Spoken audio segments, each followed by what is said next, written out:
आज की इस प्रेस ब्रीफिंग का मकसद अपकमिंग मॉनसून रेन्स और जो क्लाइमेट चेंज और जो एक अनप्रिडिक्टेबल वेदर की जो फोरकास्ट और उसके नतीजे में बरसातें हो रही हैं उसके हवाले से।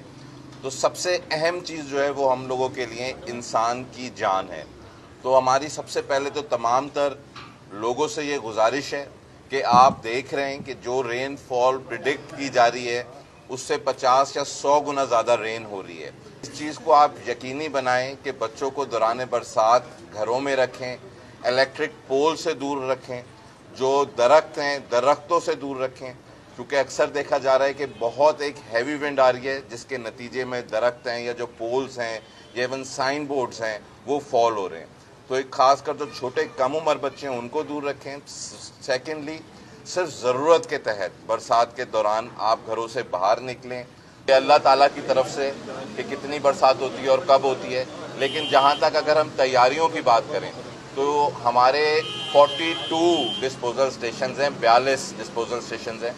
आज आप म्यानी डिस्पोजल स्टेशन पे खड़े हैं, आप यहाँ पर देख सकते हैं एक नहीं तीन तीन जनरेटर्स जो हैं हमने डिस्पोजल स्टेशंस पे प्रोवाइड किए हैं।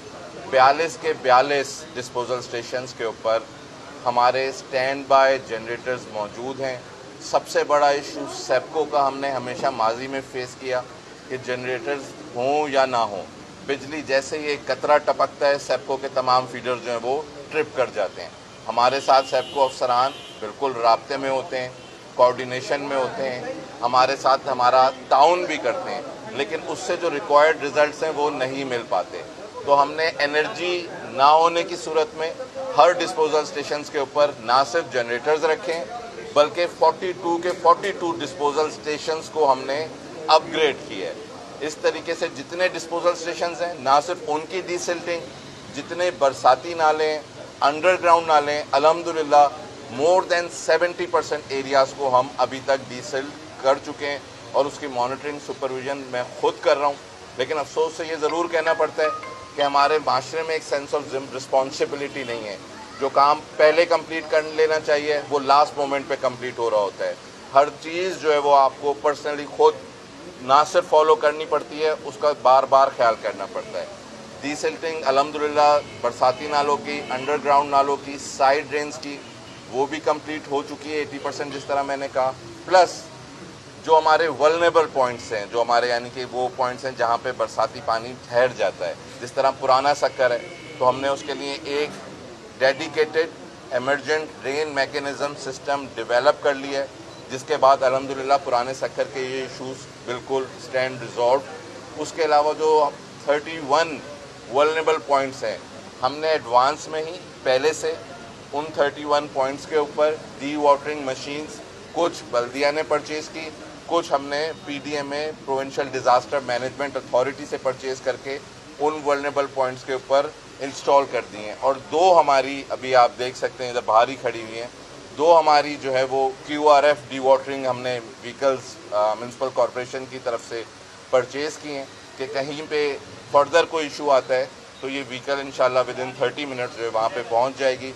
तमाम अफसरान की हमने छुट्टियाँ मनसूख कर दी हैं और उनको 24 आवर्स अलर्ट रहने के लिए कहा है। हमारा एक एरिया ज़रूर है जो इस वक्त वल्नरेबल है और जहाँ पे हमें प्रॉब्लम आएगी वो घंटाघर का एरिया है जिसमें हर साल प्रॉब्लम आती है। घंटाघर के लिए भी हमने एक ऐसा इमरजेंट मैकेनिज़्म प्रिपेयर किया है जिससे ये घंटाघर और सराउंडिंग जितने बाज़ार हैं इनका इशू परमानेंटली रिजॉल्व हो जाएगा। लेकिन जगह ना होने की वजह से हम सिंध पुलिस के भी शुक्र अदा करते हैं कि उन्होंने ए सेक्शन के पीछे पब्लिक इंटरेस्ट के अंदर ये लैंड प्रोवाइड की, लेकिन लैंड प्रोवाइड करने के लिए जो रिक्वायर्ड MOUs थे या जो रिक्वायर्ड प्रोसीजर्स था उसमें 45 डेज से ज़्यादा लगे। इस वजह से वो प्रोजेक्ट कंप्लीट नहीं हो सका। लेकिन आने वाले 5 दिनों में यानी कि आज 15 तारीख है तो 21 तारीख तक हमारा वो प्रोजेक्ट कंप्लीट हो जाएगा। 21 से पहले बरसात होती है तो घंटाघर पे इशू आएगा, 21 के बाद बरसात होगी तो इंशाअल्लाह ताला अल्लाह ने चाहा आप देखेंगे जिस तरह पुराने सक्खर का ये इशू रिजॉल्व हो चुका है, ये घंटाघर और जितने सराउंडिंग बाज़ार हैं 21 या 22 मैक्सिमम 6 दिन का काम उधर बाकी है। डिस्ट्रीब्यूशन नेटवर्क कंप्लीट हो चुका है, जो उसके अपना फाउंडेशंस थी या जो उसके वेल्स बनने थे वो तमाम तर चीज़ें कंप्लीट हो गई हैं। सेप्को को हमने पेमेंट्स कर दी हैं। तो this is the briefing from our side. और हमने अमले के लिए भी ये तमाम तर जो चीज़ें हैं, ग्लव्स हैं, शूज़ हैं, वो तमाम तर चीज़ें अमले के लिए भी परचेज़ कर चुके हैं।